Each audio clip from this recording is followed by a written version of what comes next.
Hey, Helen here, your host. Great to have you along for the second season of The Beautiful Side of Grief, where we continue to hear from people from all walks of life who have faced or have been involved with heart-wrenching loss and who have come out the other side with so many positives to share with others. I know this may seem like an impossibility for you right here, right now, to be in that space. And believe me, I understand. I lost my own gorgeous 18-year-old daughter and only child in a car accident. Yet, here I am 4 years later, sharing my own journey and those of others in the most heartwarming and joyful way. Each and every one of my guests share their own beautiful insights and their strategies for getting through their grief. And through these stories, I hope you'll find your own way to deal with your grief in whatever form that may take. I'll pop my guest links and any free resources in the episode notes, along with my website address if you'd like to know more about the energy work I do, as that was my lifesaver in my own grief journey. Don't forget to subscribe and like so you can keep informed of each weekly episode. So now let's see who our guest is this week.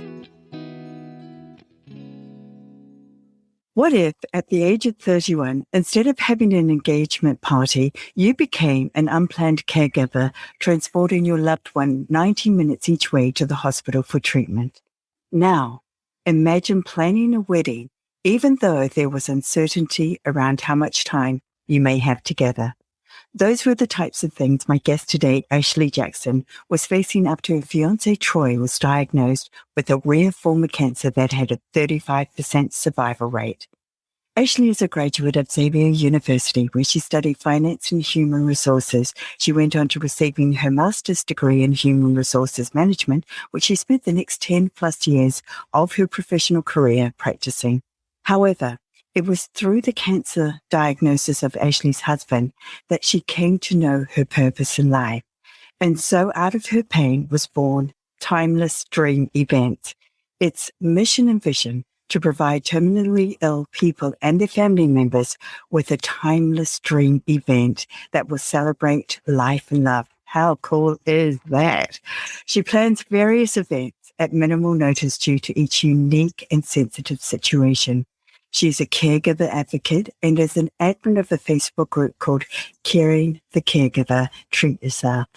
Recently, Ashley added author to a list of skills with the publishing of Lost Travel Found, Turning Pain into Purpose, which can be found on Amazon, Target, and Barnes & Noble's websites. Ashley has been humbled by being able to turn her own pain into a blessing to others. This episode is certainly a treat for you if you are listening. And as always, I'm grateful you're taking the time to tune in, and may your own journey through loss or whatever form of grief you may be experiencing be filled with light and hope. So relax back now and enjoy. So welcome, Ashley. So good to have you here today with me. Thank you for having me. Go, what a truly beautiful soul you are doing what you do. And I am so excited to hear more. So we've got a lot to get through. So when you're ready, let's crack on into it. All right. So Ashley, take us back to the beginning of 2017 when your fiance proposed and then the ensuing journey that you were faced with thereafter. Yeah, definitely. So January 1st of 2017, my boyfriend at the time proposed to me at Cinderella's Castle at Disney World. I am obsessed with Disney, so how could I say no? I had my Prince Charming and I was by the castle, so we were on the top of the world, right? And then 2.5 months later, on March 28th of 2017, we found out about his cancer diagnosis. And when the doctors are telling us cancer, and stage 4, we're sitting there like, what? Like, we just got engaged and we're supposed to be planning an engagement party, not trying to figure out what time I have to take him to the hospital, what pills he has to take, what treatment is today or this hour. It was mind blowing, for lack of better words. At 31 and he was 37, none of our friends, none of our family members could really relate. Like they were out living their best lives, right? When you're in your 30s. So it was hard. It was depressing. Oh, I can't even begin to imagine what that must have been like, when the realization sunk in that not only that you had to be Troy's caregiver, but also then the breadwinner of the family. And then you had to try and keep all the wheels turning on the home front with so much time also spent traveling to and from his treatments. That must have taken its toll on you. How did you cope with all of that? In short, I didn't. So I burnt out, and I burnt out pretty bad. So there's this thing that's called caregiver burnout, and I didn't realize that's what I Yeah. was going through. Can you describe in just a little bit more detail what that looks like so people who may be Yeah. listening can Yeah. actually say, hey, that might be me here? Yeah, sure. So, and burnout is universal, but caregiver burnout is like next level, is how I like to describe it. So, because most family caregivers become caregivers overnight, like in a blink of an eye, there's all this added stress of who do I turn to, not knowing who to turn to. There might be resources out there, but you have to dig for them. I don't have time to dig for them because you just told me this person has to be here like now because he has stage 4 cancer and it's rare. And when I went online to look at resources, look up this cancer, I see really bad things on the internet. And I see he has 35% chance with this type of cancer. Okay, how do I get him to point A and point B? I have to work as well because someone has to pay the bills. The bills are going to keep coming in regardless of his cancer status. I have to cook because he's too weak. He used to be the cook. Now I have to because he's too weak, doing all the laundry, the cleaning, making sure he has a sterile environment. It's just so much that goes onto your plate that you, the caregiver, get shoved closer and closer to the rim of that plate until finally you get shoved all the way off and you're like free falling and you're just kind of just grabbing for anything. For me, when I was kind of going through that free fall, I was trying anything and everything. Like self-care to me seemed like, oh, bubble baths and pedicures. Like that Yeah. would cure everything. Let me go get a pedicure. Yeah. That made my feet look pretty, but that didn't help the anxiety. That's in the burden. Yeah. So, it wasn't until actually my mom and Troy, my husband, it wasn't until they pointed out to me like, hey, something's a little off with you. Maybe you might want to take a minute to relax, You were so far into it that you couldn't see that the wheels were coming up for you. Oh, yeah. I mean, I was probably like one wheel at that time. Like for me, it looked like I was irritable. If anybody would ask me a question, I would just like figure it out. It could have been as easy as what salad dressing do you want? I don't care. Like, just figure it out. I had stomach ulcers. I developed migraines. I gained weight. There's so much, how caregiver burnout can present itself. I mean, I was depressed, even though I'm seen as the strong one and happy go lucky. Those are the ones that you really need to check up on. For anybody listening, those are the strong ones are the ones that you probably should be calling. So, it was hard because not only was I his caregiver, but I was doing all of this before we even said our vows to each other. We were trying to get to that point. And throughout his treatment process, it was hard because am I going to be able to walk down the aisle to this man? I'm our wedding planner as well. So put that on top of everything. And it's stressful enough planning a wedding. The item on its own is stressful enough without putting anything else into it. Exactly. So, all of that added, it became very overwhelming. Luckily, I had people in my life that recognized like, hey, you need to maybe take a chill pill. So how did you get yourself out of it? Because you still had to carry on doing all of those things. So, Right. so how did you then step away from just that sheer overwhelm to actually being able to take some self-care? Yeah, and I always say it's nothing like you wake up one day and you're like, I'm going to be the self-care guru. It's something gradual. Like for me, I stumble. I stumbled. When they pointed out to me, maybe you should, because I love to travel. It's a huge passion of mine. So, they said maybe you need to go somewhere, and just relax and, you know, get So you had support around you that you could do yeah. that? My Yeah, mom great. is a huge support for me. And not all caregivers get that. And I truly understand that. But luckily I did. My mom could step in and make sure he was taking his medication and taking him to treatment. So, I did go away, but it was still stressful because I was away, right? And I'm like, shoot, did I tell my mom to make sure he did this? Let me call him to make sure he is doing this.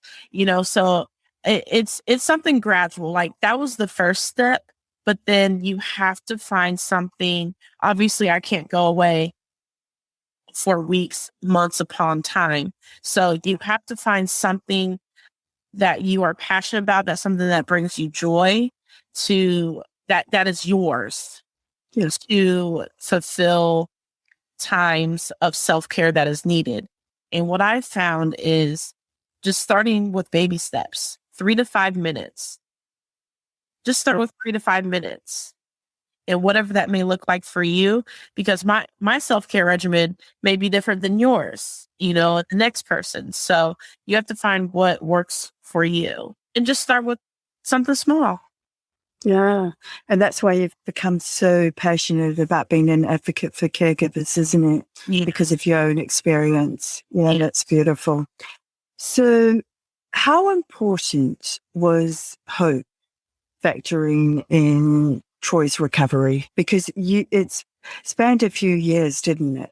Yes. So, and that's something that I didn't really realize, cancer, it can be a lifetime battle. It is in essence, because once you have been diagnosed with cancer, or, anyone listening if you yourself have been diagnosed with cancer or someone in one of your loved ones, it's a lifetime thing. Like for us, even though he is technically in remission, or whatever they want to term it, he has to have MRI scans every 3 to 6 months.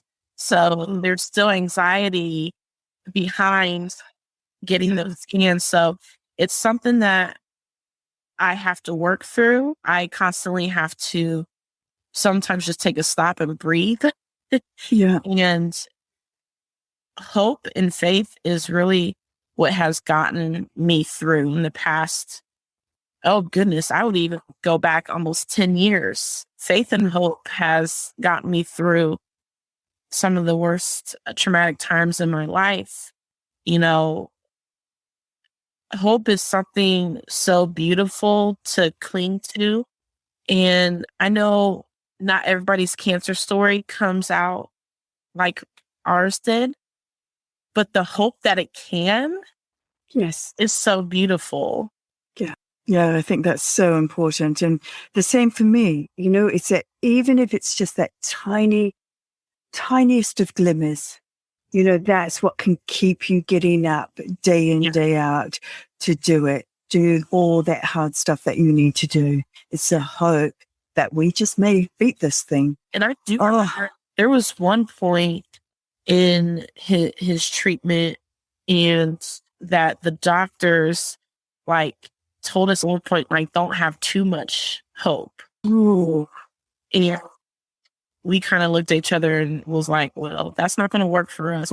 That's all we could ride. We could only ride the winds of hope. Yeah, absolutely. I 100% agree with that. So, what an incredible feeling that must have been to overcome the odds. And, how did you and Troy celebrate? Oh, so we traveled. We went to the beach.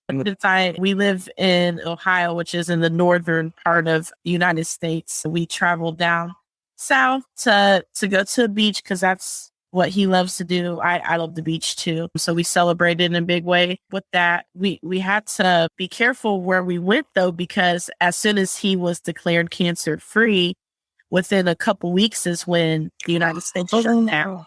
Absolutely. So we had to Absolutely. we were in those couple of weeks before the shutdown, we were looking up flights and hotels, and then we had to kind of push that to the side. But we ended up renting an RV, Oh, and wonderful. we went from one side of the country to the other side. But then we also went to the beach a little time after that, to keep celebrating, because life, you just never know.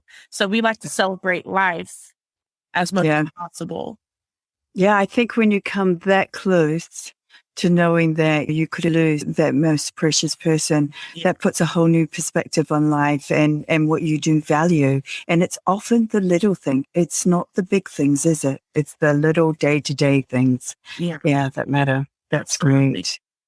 So you've also experienced grief with other family members, but in quite a different way.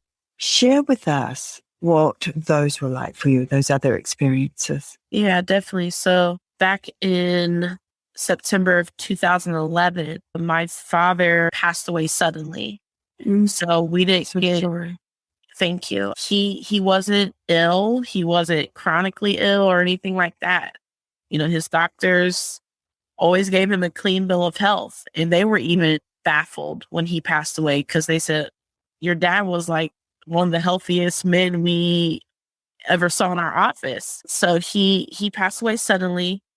I didn't get a good last goodbye or "I love you." He knew that I loved him. I mean, don't get me wrong. We had a very special relationship. Huge daddy's girl. We didn't get that final, like, "I'm holding your hand. I'm here beside you. I love you. You can go on now." It wasn't like that. So it was very traumatic, because and I had like an outer body experience when my mom and I got to our house, and because my pastor was calling for us to get to the house, and we pull up and there's a police officer and then my pastor, and they're like, "Come inside. We need to tell you something." And like, "What's going on here?" And they tell us that he had passed away, and to get my brother home. And it was very traumatic, because we were expecting it. Obviously, I said it was suddenly, so to work through those feelings, we were hurt, we were mad, we were sad, obviously, depression. My mom lost her soulmate. Yeah. My brother and I lost our dad, our best friend. What do you do with that? What with those feelings? In essence, I kind of burnt out over grief. That's it's really hard all this death is hard, period, all the way around. But that sudden loss was just, it tore me at the bits. And then going through my caregiving journey and that anticipatory grief with my husband, not knowing if he would even survive to make to our wedding. And Yeah. then May of this year, I lost my grandfather, who battled stage 4 lung cancer. He was 86 years young when he passed. But what I loved about his spirit, he never complained about hurting, about any kind of pain. He never asked, "Why me?" So his spirit was beautiful. And he got to the point where he was ready to go on. He had no worries whatsoever. And, I got to be right there with him when he passed. So I did get my final, like, "I'm giving you my permission. I love you. You can go," which was hard in itself. And my grandfather's death, I mean, it's been 3, so it's still very, I was just at his house to just say hi earlier. this afternoon. And I know his physical being's not there, but his house is. So I just want to say, hey, Grandpa, you're going to miss those times. So it's, I've had it seems like I've had like kind of run of the mill type grief with the sudden loss, and then watching someone steadily decline, almost not even themselves. So I think that all those different types of grief and experiencing them the way you did has probably helped prepare you for what you're doing now, which is this fantastic vision you have for terminally ill families. So tell us how you got to know what your life purpose was, and then lead us into telling us what you're doing now, because this is an incredible story. yes, absolutely. So after my husband and I went through his cancer treatment, and he actually, I was told that, he was going to go to hospice because the treatment wasn't working. But then he had a couple major surgeries, and they were able to, get him to where he is now. Between the doctor's staff and God and our hope and faith, he is cancer free as of March 2020.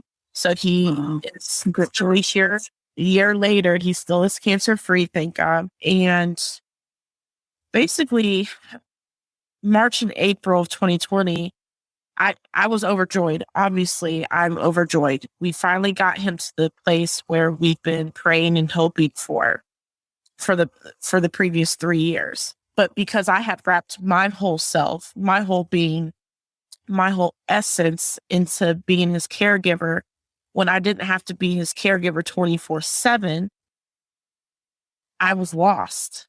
I was like, okay, so what am I supposed to do now? Because I don't have to run you back and forth to the hospital Monday through Monday. So I was like, I need to figure out what Ashley wants, who Ashley is and what she wants. So that's when I hired a business coach and walking through my likes, my dislikes, things that give me joy. And she wanted to talk about things that might be pain points in my life. And I didn't want to talk about them. I'm like, I don't want to do that. I don't, they're painful for a reason. Like, I don't want to talk about that. But the word she kind of, got out of me about losing my dad, about, almost losing my husband, Troy, and the knowledge that I love party planning. I love to celebrate. What I learned with my dad's sudden passing was that you need to celebrate each day because you never know when your last one is. He was 55. Oh, that's so young. Oh, yes. So, that's what we need to celebrate. So I love party planning and throwing events for people. So the more and more we talked, and she was like, that's it. And I said, what? I knew you were going to say that. What's it? What is it? She said, think about what you just said. And when I went over my notes, I was like, caregiver parties? And it just snowballed into this timeless dream events, which is, I will help anybody and everybody, but my heart is here to help those that are terminally and chronically ill and their family members, their loved ones. In, the state that my husband and I were in, I understand that, like, not knowing if I'm going to be able to make it to walk down the aisle to my husband, my groom. And I can relate to that. So if people, I've had people reach out to me like, I have to get married next month or 10 minutes from now because literally someone might not be here. I even had to help marry one of my really good friends, which I never thought my friends would have to use my service. But back in April, my really good friend had to reach out to me within a week to marry her because her father was going to pass away. And I kid you not, I helped her get married on a Thursday. her father passed that next Monday. So he passed away 3 or 4 days after she was married. So those are the type of events that I'm here to help people do. Celebrations of life. You know, I love to celebrate. My thing is, I know we're going to cry. I know we're going to be sad, but the people that are leaving us or have left us are going to want us to carry on their legacy and, find those moments of joy. So that's what I want to help others do.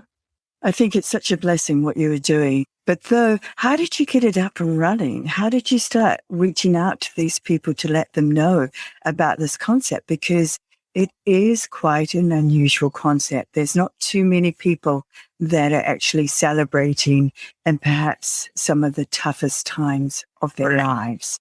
So how does that work? And I get this question a lot, especially too, because I launched in the middle of pandemic. Oh, God. Talk about make things tough for yourself. Right. People that know me and know my story or knew my dad, know Troy.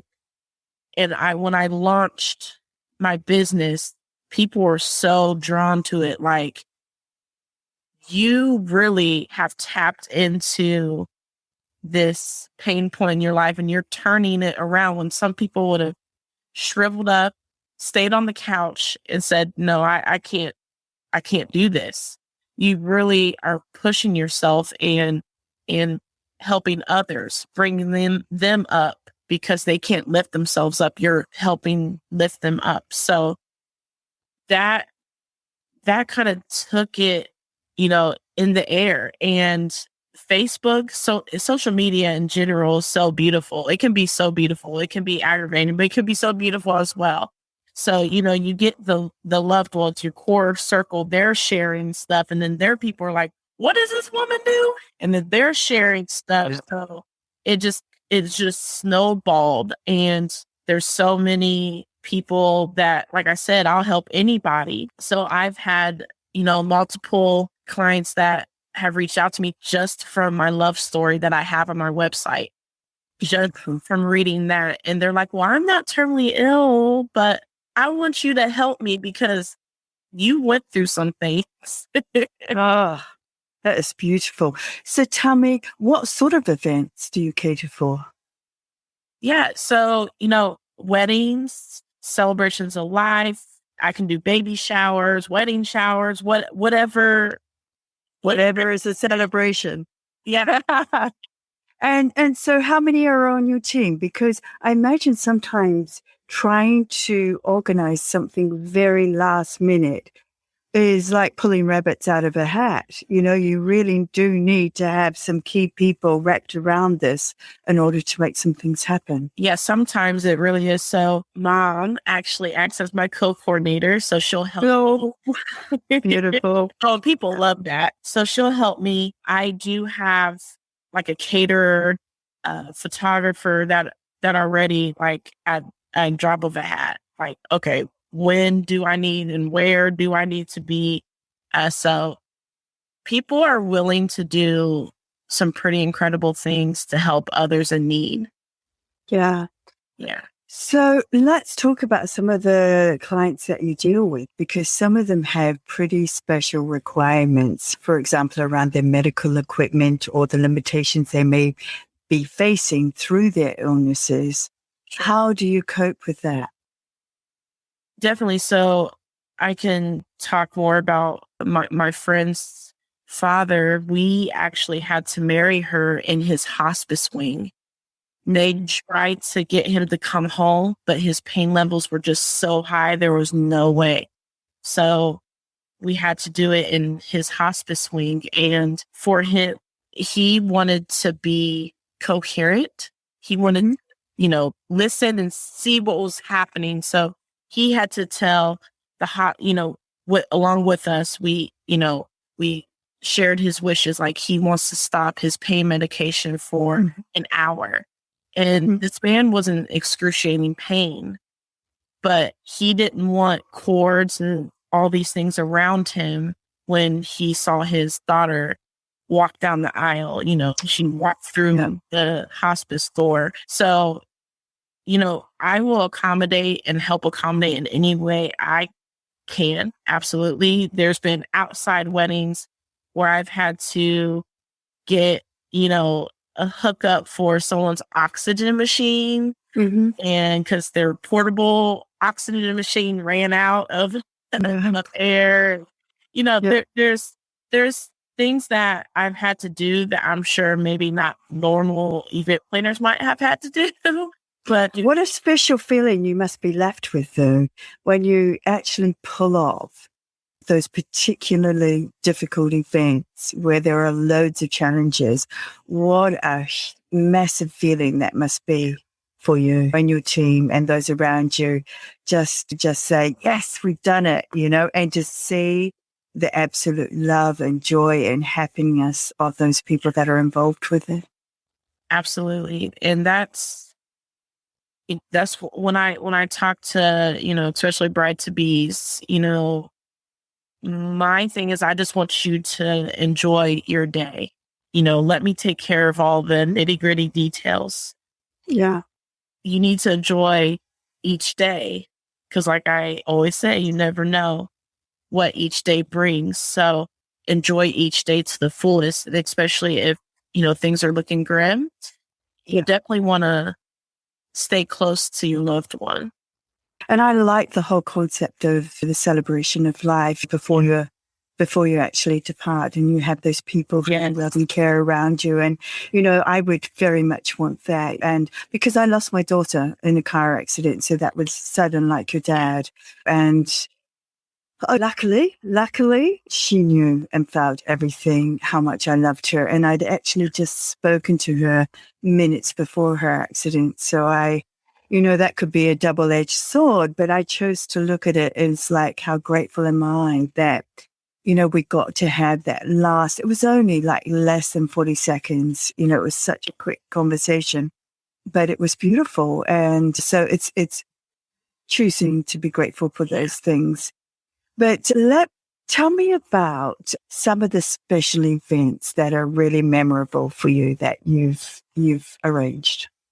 Yeah, so definitely my friends, because she's one of my best friends, so that definitely sticks out. Yeah. There's been so many, like I have worked with one of my, all-time favorite photographers. That when I launched my business, I made kind of a wish list type thing of like different vendors I wanted to be able to work with. And it was just amazing how one of the photographers I put on my list, I got to work with her, and I hadn't even been in business for a whole year yet. And I was like, oh, wow. And just the picture she took at that event, the event space itself was beautiful. That was actually one of the first events that I did where I was like, Ashley, you are helping this bride. This is you helping this bride. Like, you did it. So there's been wonderful events I've been able to help, from high-end hotels to rustic barns to anything in the middle. I've been able to help so many different brides. I was able to do a baby shower for my cousin because she had 2 smaller baby showers because of COVID, and just lovely things like that. I love love, so I'm sure. Yeah, that's beautiful. Now tell me, you were in human resources for over 10 years, and now you've found this life purpose. Tell me the difference between the two, how you feel about, so what you've gone, because I feel this is really important for people to understand how important it is for them to tap into their life purpose and what that brings to life. Definitely. So, and I actually just posted on my Facebook earlier today how I would always run late to my job. And a big part of it was because I dreaded going. I didn't want to be there. But now I wake up and I'm bushy-tailed and bright-eyed, to attack the day, excited to see who I can help. there's always someone out there that I could help. I just might have to look for them. And, whether that's through Timeless Dream events or my Facebook, my caregiver Facebook group. And that's the biggest difference that I've been able to tell for myself, was just that I used to drag in the mornings because I would not want to go to work. Yeah. But now I'm so excited about each day. And we have so many people who are living life like that. They're dreading what they're doing. They're stuck in this rut where it's the same thing day in, day out, and they don't know how to get themselves out of it. And sometimes it takes a tragic event or something, pretty pivotal to make you think differently about it, because certainly that's what happened to me. What I'm doing now, I absolutely adore and love. And it's the same as you. I wake up every morning, like, excited. What's this day going to bring? What am I going to do today? Yeah. That's beautiful. So, it sounded like you were busy enough, but then you decided that you needed to throw a book in the mix. How did that come about? Yeah. So once again, just having that extra little bit of free time from not having to take Troy back and forth between treatments and such. I started writing in May of 2020, but I shoved it to the side because I was like, well, no one wants to hear my story. No one wants to read my story. I don't have time to do this anyways. But it wasn't until I started talking to a fellow caregiver who now I consider like one of my best friends / sisters. And she told me she was writing her caregiver journey. And I told her, I said, I started writing about 3 months ago, but I quit. She said, pick up that pen. Just take a couple minutes each day and write. And she gave me the phone number to her writing coach. And I am a huge believer in coaches. I don't think Timeless Dream events would be if I hadn't invested in a business coach. It's not about finding it yourself. It's about actually enlisting the help of somebody who knows how to get you from where you're at to where you want to be. Exactly. And, because I'm a procrastinator by nature, and I think I was trying to throw myself a pity party, but I needed someone, because my dad was that way. He would be like, hey, girl, get your stuff together. You are meant for more in this world. That's the type of business coach I invested in. If I wanted to cancel a session with her, she's no, because there's people that you have to help, and we have to figure out what your purpose is to help those people who your purpose is for. So I'm a huge believer in coaches for that reason. So I said, oh yeah, give me her information. If she's good enough for you, she'll be good enough for me. And sure enough, this writing coach / editor is amazing. She helped, my book, Lost, Travel, Found, Turning Pain into Purpose, become what it is. They're my words, but she helped me put them. It was like a puzzle piece. I'm so glad I worked with her, because I was just going to type something up and there it is. Yeah. That's But she helped me craft it in a way where it read succinctly and beautifully, eloquently. And I launched it Father's Day weekend. So June 18th of this year, 2021. And it has been on Amazon's best news seller list 2 or 3 different times. And it's been an amazing ride. So much love and support that I've felt with this book. And, I describe losing my dad to rolling into my caregiver journey with Troy. And then it's kind of like my love story to myself, my Phoenix rising. Girl after my own heart there. Now let's explore your caregiver role as well a little bit more, because I know on your website I saw that you have some resources and some beautiful gift boxes, and I like the idea of gift boxes because so often people are doing this caregiver journey or role in silence and often not acknowledged. What a beautiful idea for somebody just to gift a box to say, hey, hang in there, you're doing a great job. Yes. So, what sort of things have you popped in those gift boxes? Yes, so I've had two so far. So I did them surrounding holidays. I had one for Christmas and one for Valentine's Day. And I've had anything from candles to journals to snacks, healthy snacks, and just I even had for Valentine's, I had the 5 love languages book Beautiful. popped in there because I think it's important for people to know their love language so that they can express love how they should and receive it. And you're right, caregivers are so behind a curtain. And what I'm trying to do is pull back that curtain to say, hey, we're here. This is what we need. And, we need love and support. Yes, this person is sick and it's sad, but we have to take care of that said person.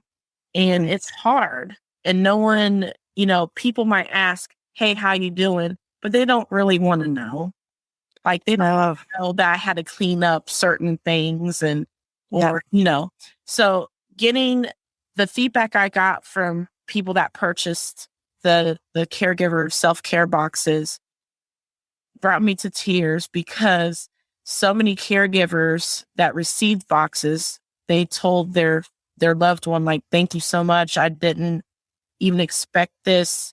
You sent it to me on the right day because I had a really bad day with your uncle or with grandpa or whoever it was. And it was wonderful to hear that it was actually what I had set out for it to be. They are unsung heroes for sure. And like you say, often the focus is on the person who is very, very ill and not on the person who's providing that care, yet they're the ones that need equally, if not more, support. So, kudos to you for doing that and for bringing that out in the open and for having those discussions and trying to raise that awareness. And I know that both your dad and your granddad must be looking down on you so incredibly proud of what you have made from all this, hardship and heartache that you've been through. And I think truly you're a blessing for so many people. So that's beautiful. Thank you. Now, I want to ask you now, what is the best thing that's happened to you either today or this past week?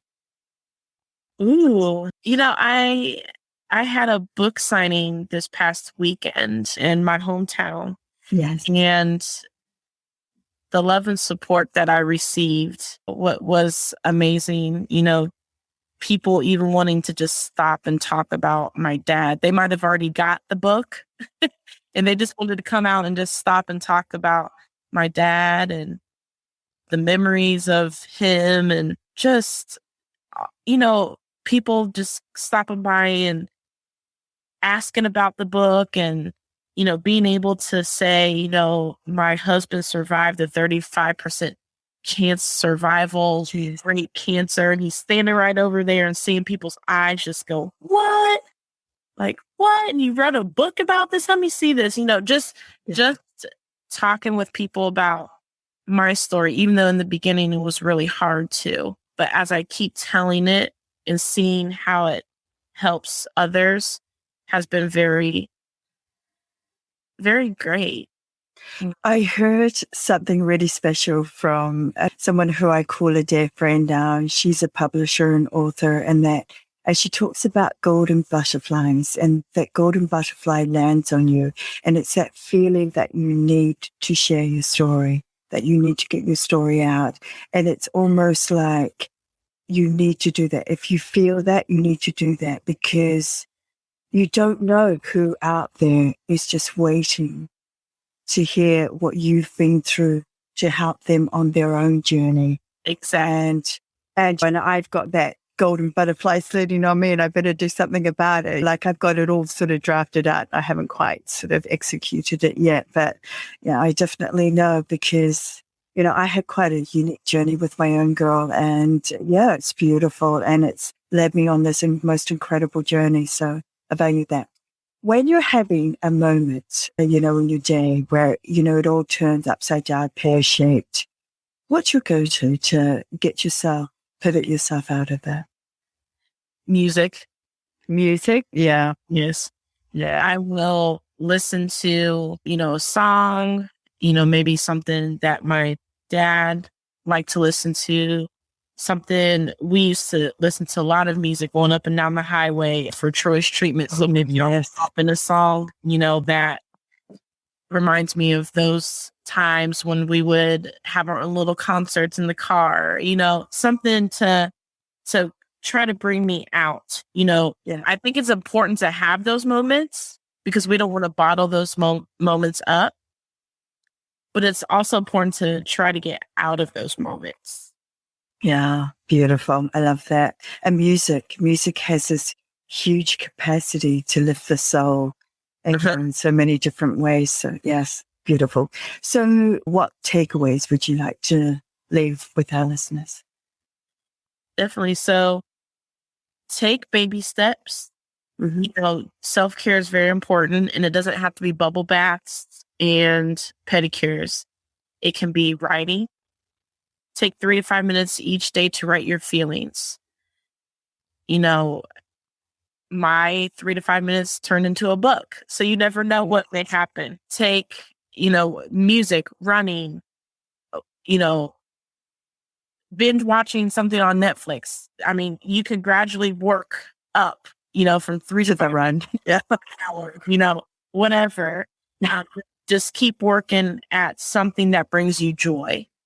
Because we all have to find little bits of joy throughout the day. Okay. I tried, and I know this can be hard for some, but I always tried to remember the legacy that I wanted to carry, which was my father and now my grandfather's legacy. And would they be sad to see me crashing and burning? Yes. Am I going to have my moments where I miss them both? Yes. I've cried, I don't know how many tears when I saw 10 pop up for this year with my dad being gone. Something about the 10th year has had me in the shakes at different points. I don't know why. Grief is just funny that way. Yeah. But it's okay to have those moments. But I also remember whose daughter I am, whose granddaughter I am. And I pick myself up and I say, okay, I'm going to help someone else's daughter, someone else's cousin, someone else's friend, so that they know they're not alone. Yeah. They may be in their 30s, their 20s, their 60s. I will help you and let you know that you aren't alone on this grief journey. So important. Okay. Those are some big things. And also the biggest thing that I love to live my life by is, and I'll give you a quote that my father always said. He was a big believer chasing your dreams, going after your goals and achieving them. And one of his funniest quotes to me was, you can either have your butt prints in the couch or your footprints in the sand. What are you going to do today to chase your dreams? Oh, that's cool. That is so powerful too. Yeah. You can sit down and think about it, or you can get up and do something about it. And that's so powerful. Those are really awesome takeaways. Ashley, it has been an absolute pleasure to have you share your journey and your insights and your beautiful, beautiful soul. I can just feel it. I can just see you just touching so many lives in so many very special ways. And I want to wish you and Troy a wonderful journey ahead. Thank you so much. Yeah. Thanks for being here. Thank you. Hey, thanks for listening. If you enjoyed this episode today, be sure to share it with others. Hit the subscribe or like button so you can be notified of each weekly episode. Also, let me know how I'm doing. especially if there's more you'd like to know that perhaps we didn't get time to touch on today or in past episodes. And if you're after resources to help you out on this journey, or more about the energy healing work I do, hit the Healing to Be You link. That's the word healing, number 2, letter B, letter U.com. So until next time, be kind to you, and thank you for joining us on the beautiful side of grief.